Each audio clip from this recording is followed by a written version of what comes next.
चांगल्या वातावरणात झाला, खेळीमेळीच्या वातावरणात झाला, त्याबद्दल आपल्या सर्वांना धन्यवाद देतो.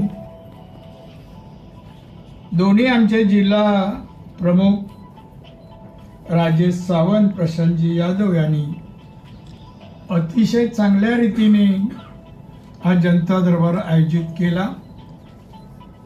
त्याबद्दल त्यांचा मी आभारी आहे. आज या जनता दरबारासाठी माझे मित्र डॉक्टर विनय नातू या ठिकाणी उपस्थित आहेत. आकाश लिंगाडे प्रांत अधिकारी पण आहेत. प्रकाशजी बेले पोलीस अधीक्षक ते पण उपस्थित आहेत. श्री प्रवीण लोकरे तहसीलदार हेही उपस्थित आहेत. श्रीमती चित्राताई चव्हाण जिल्हा सरचिटणीस भाजप याही उपस्थित आहेत. त्याप्रमाणे भाजपचे अनेक पदाधिकारी या ठिकाणी उपस्थित आहेत. शासकीय अधिकारी आहेत, लोकप्रतिनिधी आणि पदाधिकारी भाजपचे उपस्थित आहेत. आणि त्यांच्या सभेत आपण जनता दरबार घेतला आणि या जनता दरबारात अनेक समस्या, अनेक अडचणी निवेदनद्वारे आपल्याला मिळालेली आहेत.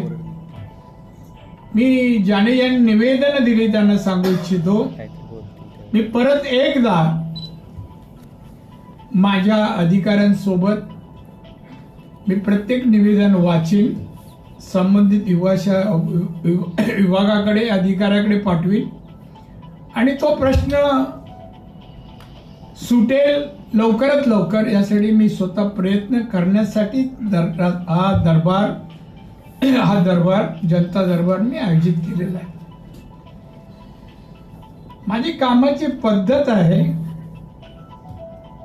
की लोकांनी किती काळ थांबावं, जनतेने किती काळ थांबावं एखाद्या प्रश्नासाठी. या दिलेल्या प्रश्नामध्ये अनेक आहेत. काही वैयक्तिक आहे, काही सार्वजनिक आहे, काही विधायक आहे, काही सामाजिक आहे, काही धार्मिक पण आहे. याची वर्गवारी करून ते हाताळले गेले पाहिजेत. मी अधिकाऱ्यांना आता बोललो, मी कलेक्टरकडे जातोय परवा, त्यांना सांगणार मी अधिकाऱ्यांची बैठक बोलवा. प्रश्न वाढतात का? आता ते गोते आते म्हणाले की मी 85 पासून मी भांडतोय एखाद्या प्रश्नासाठी. काही रस्ते आहेत, काही पाणी आहे, काही आहे. हे प्रश्न राहता कामा नये. मी महाराष्ट्र शासनाने विविध कमीत कमी 15 ते 20 डिपार्टमेंट खात्यांचा मंत्री या नात्याने काम केलेलं आहे. मला कुठली व्यवसाय वेळ किंवा 6 महिने वर्ष लागावं असं माझ्या इकडे आल्यानंतर, टेबलावर आल्यानंतर तो राहिला असं मला नाही वाटत. नाही राहिला, मी राहू नाही दिलं. प्रत्येक अधिकाऱ्याला विचारायचं, उद्या का आज का नाही ऑर्डर करत, आज करा, केलीच पाहिजे. अडचण असेल मला सांगा, तुमचा निर्णय ओव्हरलूक करू शकतो. मला अधिकार आहे कायद्याने दिला, मी लिहितो मला मंजूर आहे म्हणून. मी रिझाईन लिहीन का मंजूर आहे ते. मंजूर नसेल, तो कायद्यात नसेल, ना मंजूर होणं शक्य नाही, नियमात बसत नाही. पण हे सर्व बाबतीत एक तर आपले कार्यकर्ते पण आहेत ते मोठ्या प्रमाणात निवेदनाला, दादा हे घ्या, अरे मग तू वाच ना बाबा, तुझ्याकडे हातात मिळालं जरा वाच. कार्यकर्त्याला आपल्या जनतेची गाऱ्हाणी, समस्या, अडचणी, प्रश्न हा त्यांनी समजून घ्यायला पाहिजे, जाणला पाहिजे, कसं सोडवायचा यासाठी मार्ग स्वीकारला पाहिजे. सगळ्याच नेत्यांनी राणींकडे जा, राणी तर सोडते, माझी जबाबदारी मी टाळणार नाही. कार्यकर्ता तत्पर पाहिजे आणि कार्यकर्ता तत्पर असला प्रश्न सुटतात, जनता समाधानी होते. नाही बघा, या इथे कार्यकर्ते आम्हाला वर जायचे कारण नाही, आमचे प्रश्न इथे रस्ते, पाणी, वीज, शाळा. आता इथे कोणी वाचनालय विषय आणलाच नाही. वाचनालय असेल एखादं, रत्नागिरी आहे ना, म्हणजे वाचतील की नाही मी त्याबद्दल काही विचारत नाही, लोक वाचतात की नाही, पण वाचनालय असणं आवश्यक आहे. आता गावात देऊळ असतं, सगळेच काय लोक देवळात जात नाही, पण असतं तसं वाचनालयाचं झालंय. असू दे, पण ह्या नागरी सुविधा 18 पाहिजेत. 18 गाव तिथे, 18 गावाच्या जवळपास आजूबाजूला तालुक्यात वगैरे 18, नगरपालिकेत 18 त्या लोकांना लागतात. आणि ह्या जर आपण दिल्या तर आपण ती ग्रामपंचायत, जिल्हा परिषद, नगरपालिका, महानगरपालिका या खरं सक्षमपणे काम करतात. मुंबईत एकदा मी नगरसेवक होतो, एक महिला नगरसेविका होत्या. धावत धावत चाललं. मी काय ताई, काय नाही उशीर झाला. मग कुठे चाललं? हो मी नगरसेवक आहे. म्हणलं हो म्हणजे काय? हो नगरसेवक म्हणजे काय? ती उभीच राहिली, तिलाच कळलं नाही मी नगरसेवक म्हणजे काय. बघा लोकशाहीमध्ये आपण नगरसेवक असून कळत नाही काय. तसं नको व्हायला. मी इथे पाहत होतो, मी फार माझी नजर चारी बाजू, मी नुसता बसत नाही. कार्यकर्ता काय करतोय, काय कॉमेंट्स करतो, काय मी पाहत असतो. एक शब्द मराठी चुकला तरी मी करेक्शन केलं, हे असं नाही असं. चांगले शिकलेले दिसत होते ते माणसं. आणि आमच्या गावातील बायका, अरे बायका काय महिला म्हणणार, थोडा आपण याचा वापर केला पाहिजे. आणि कार्यकर्ता साक्षर, सुशिक्षित, सामाजिक, शैक्षणिक, विधायक कामाचे अंगवळणी असलेला कार्यकर्ता असला ना तर तो पक्ष पण त्याच विचारसरणीने पुढे जातो. आज आपली सत्ता केंद्रात आहे. देशाचे पंतप्रधान वाजपेयी आपले मोदी साहेब कसं काम करतात. आज त्यांच्याबरोबर मी काम केलं, मंत्रिमंडळात होतो. कोणत्याही विषयानंतर तो विषय मोदी साहेबांना माहीत नाही, अवगत नाही असं कधीच चाललं नाही. जगातली कुठलीही गोष्ट विचारली जाऊ द्या, ते उत्तर दे. मग आपण त्यांचे कार्यकर्ते, आपण पण परिपक्व असलं पाहिजे. यासाठी काय करायचं, अभ्यास केला पाहिजे, वाचन केलं पाहिजे आणि तेवढे तास मेहनत पण केली पाहिजे. जिल्हा परिषद, पंचायत समिती, नगरपालिका, महानगरपालिका, मुंबई वगैरे निवडणूक आता आहेत, आता चालू होती नोव्हेंबर पासून. बरेच जण माझ्याजवळ येतात, दादा लक्ष ठेवा, हे माझा बायोडाटा आहे. हो मी म्हणतो लक्ष ठेवतो. माझं लक्ष सगळ्यांकडे असतं. कुठल्या दृष्टीने?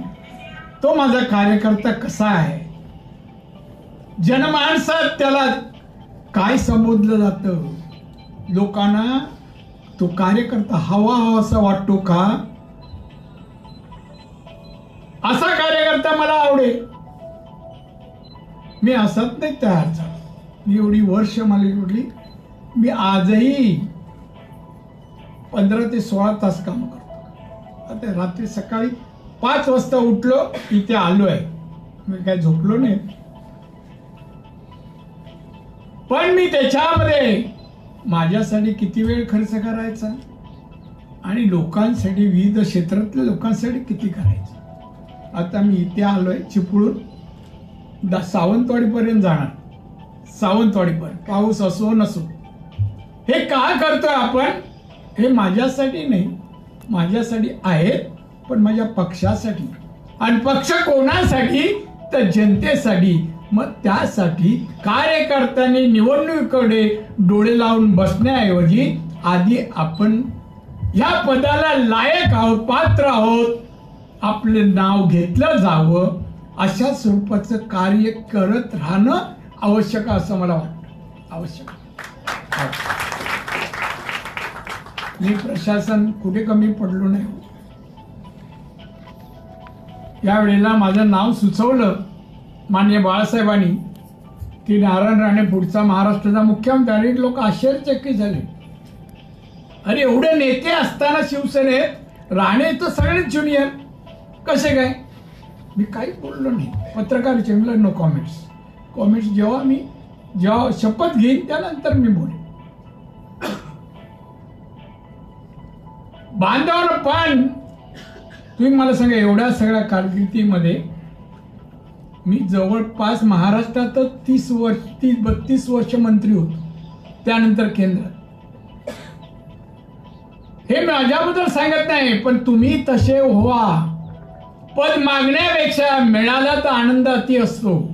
आनंद हे मला मिळालं मेरिटमध्ये असलं पाहिजे. तसं अधिकाऱ्यांचा म्हणे.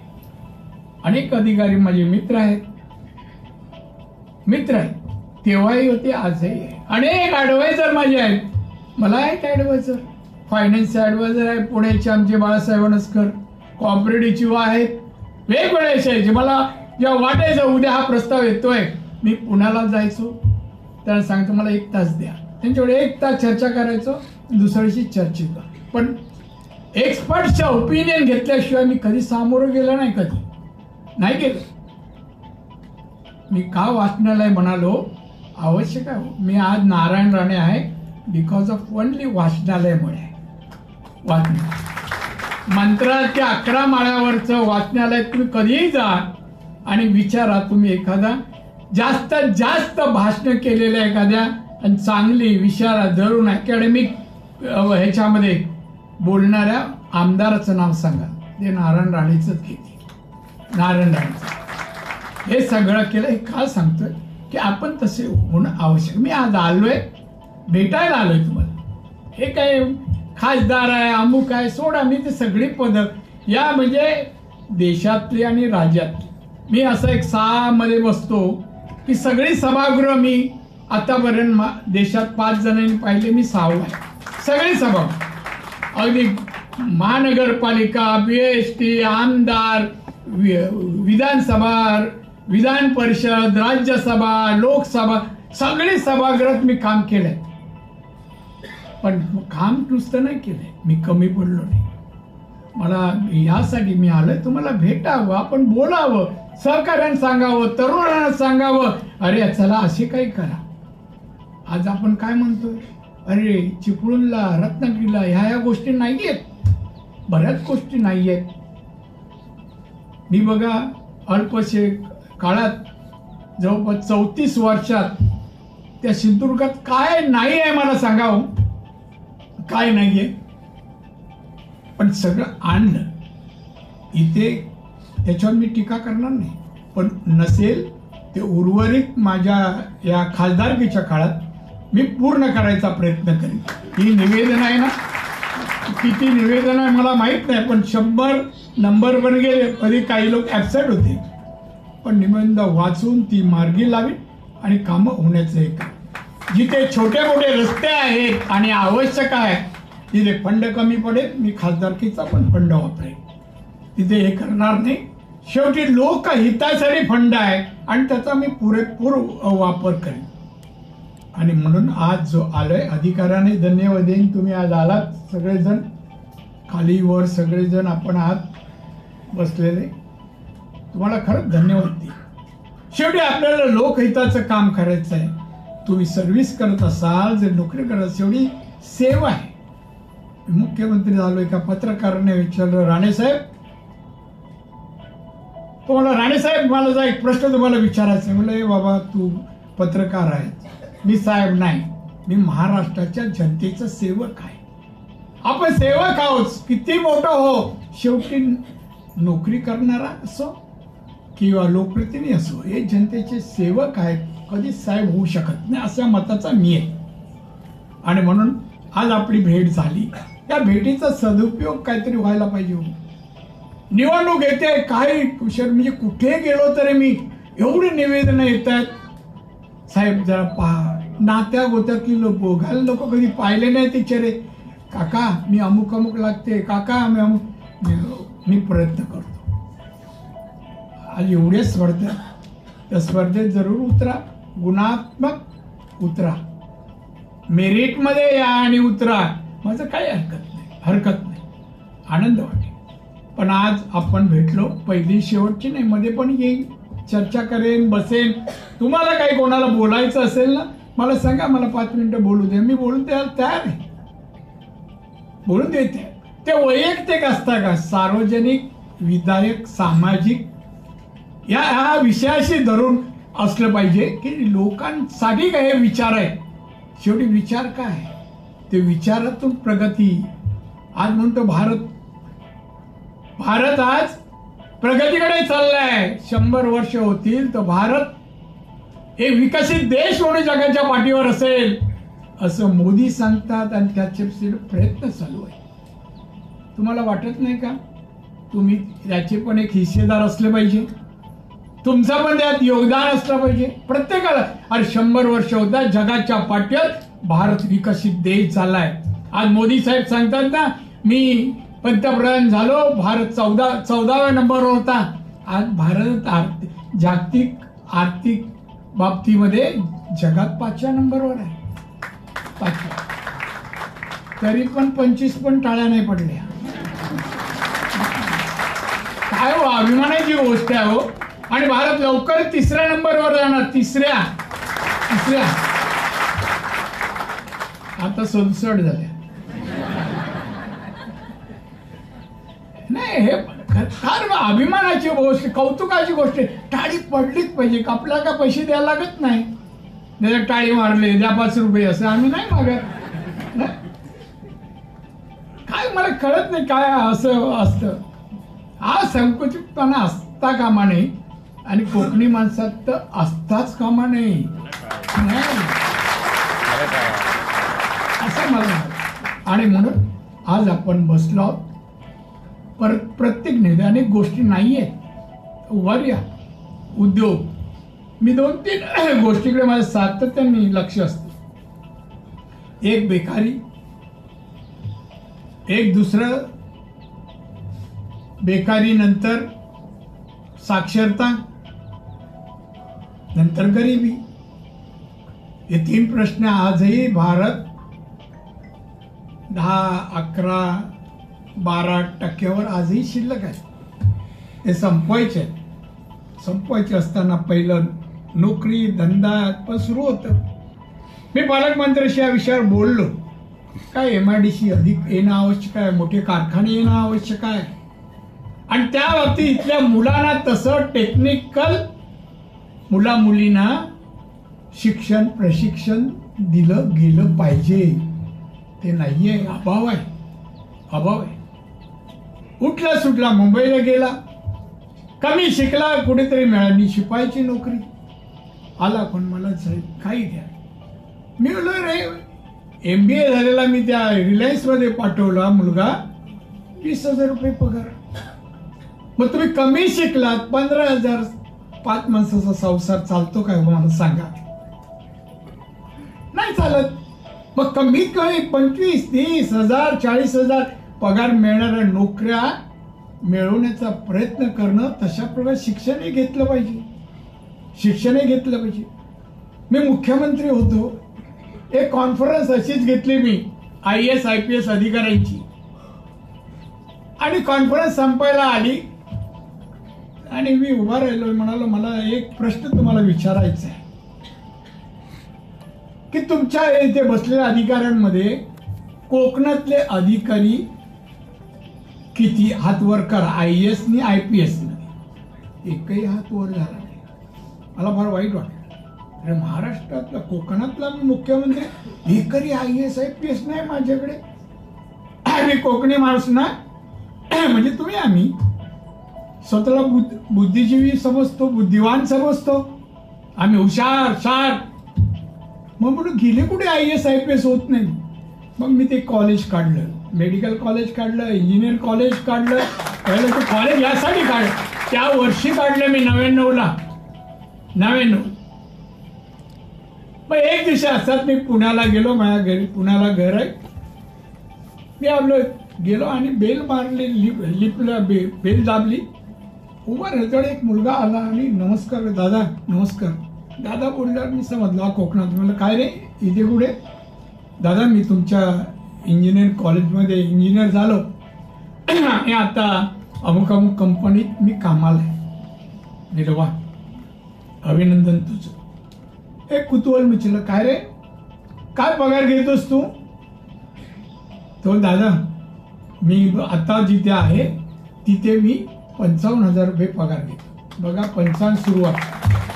नाही यापूर्वीचा कोकण मिलमध्ये लागला, मंत्राला शिपाई लागला, अशाच नोकऱ्या आपल्या वाटेला होत्या अशा. पण त्यानंतर सुरू सगळं शिक्षण केलं मी. कुठेही पहिले फंड मी जर दिला असेल ना आमदार विदरचे, प्रत्येक शाळेला कॉम्प्युटर.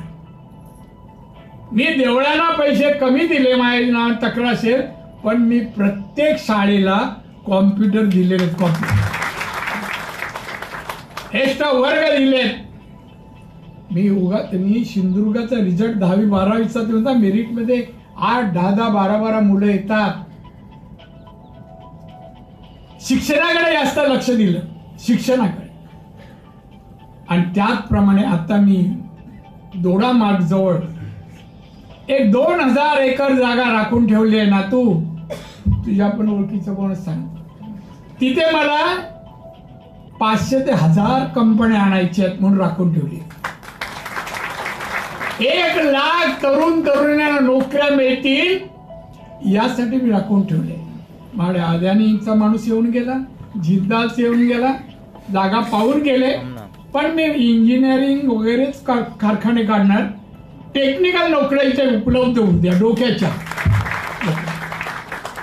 तशा आपण इथेही वेगवेगळे कोर्स करू, वेगवेगळे टेक्निकल शिकणारी मुलं तयार करू, शिकू त्यांना, आणि इथे नोकऱ्या उपलब्ध होतील. नाहीतर मुंबई आता फ्लॅट मराठी माणसं कुठे आहेत? मुंबई म्हणतो ना आपण, 1960 साली संयुक्त महाराष्ट्र झाला. थोडं जास्त बोलतो चालेल ना? नाही तर म्हणाल बाबा वेळ. तेव्हा त्या मुंबईत आपल्या 60% मराठी लोक होते. किती? 60. आणि आता 18%, 18% ओनली मराठी माणसं गेली. मीरा, भाईंदर, दहिसर वगैरे मुंबईच्या बाहेर. इथे गाडीत एसटीत बसता मुंबईला चाललो, IT 10-20 सगळ्यांना करणार, तिकडे जाणार विरार वसई बिसाई बाहेर कुठेतरी झोपडं. नंतर काय भयानक परिस्थिती. आजही मुंबई ना, एक अजून आकडेवारी सांगतो, ही मुंबई देशाच्या तिजोरीत 34% हिस्सा, देशाच्या अर्थव्यवस्थेत 34% हिस्सा मुंबई उचलते. फक्त मुंबई. विचार त्या प्रश्नामध्ये. त्यात मराठी टक्का किती आहे? मराठी लोकांचा काय टक्केवारी आहे? 1-2% नाही. आपण नाही टक्के. शेवटी आपण मोठे आज सांगा, आपल्या कोकणात जर मुकेश अंबानी, अदानी जन्माला आले का? नको आहेत का? पण तसे होण्यासाठी प्रयत्न आपण करतो का? तसे उद्योगधंदा तशा जातो का आपण? उलट असं मी MSME मंत्री, उद्योग मंत्री होतो केंद्रात.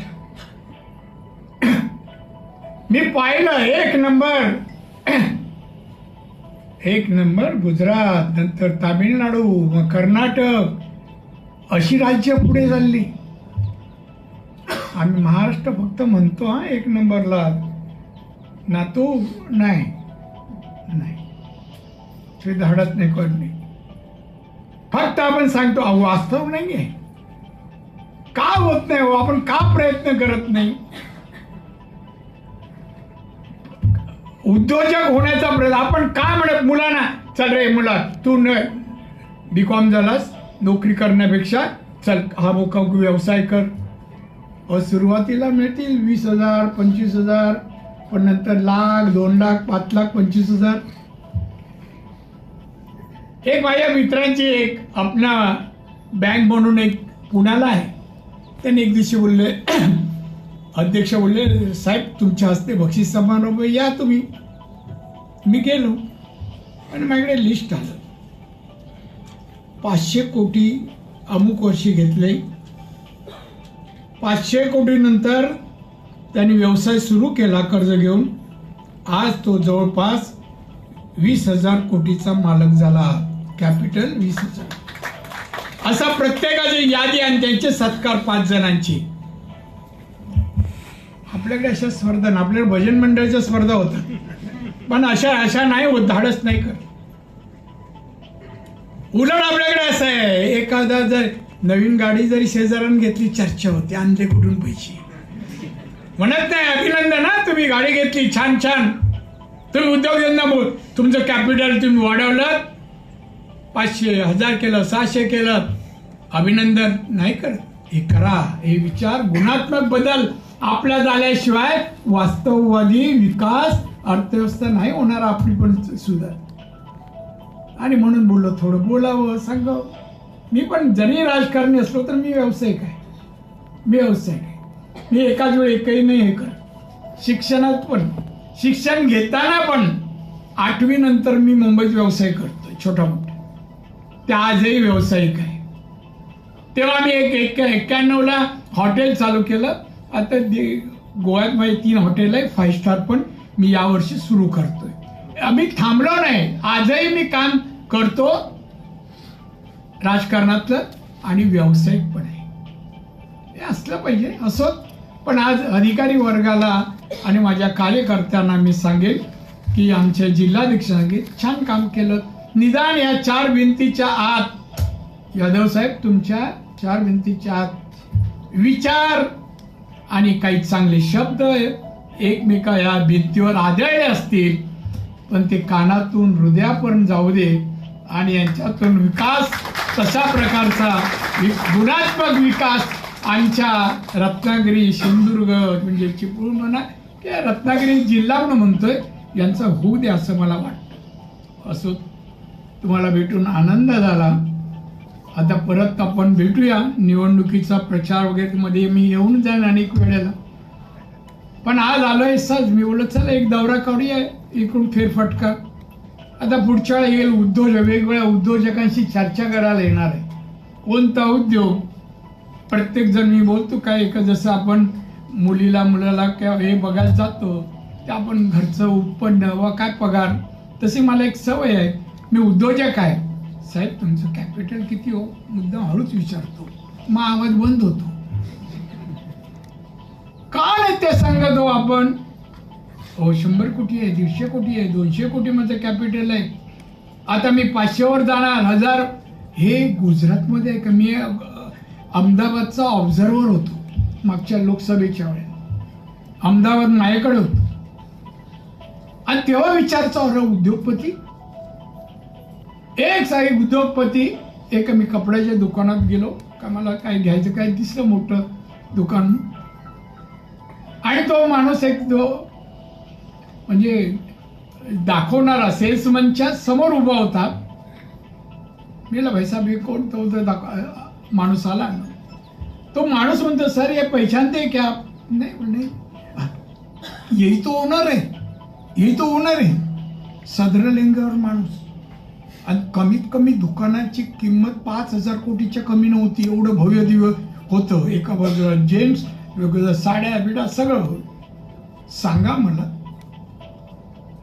आज असे आपण रत्नागिरीत फिरलो, किती 5000, 10000, 50000 कोटी ऐकायला नाही. अधिकाऱ्यांमध्ये जर उद्या रिटायर जाऊन बनवलं तर माझी हरकत नाही. अनेक माझ्या सगळ्या प्रकारे. आता का गगराणी हे मला तेव्हाही आमचे कलेक्टर सिंधुदुर्ग होते, नंतर मी मुख्यमंत्री असताना सेक्रेटरी मला होते, आज म्युन्सिपल कमिशनर आहेत. तसे अनेक जण आहेत. असं थांबूया आपण. तुम्हाला जास्त वेळ ना, मी भूकही लागली असेल.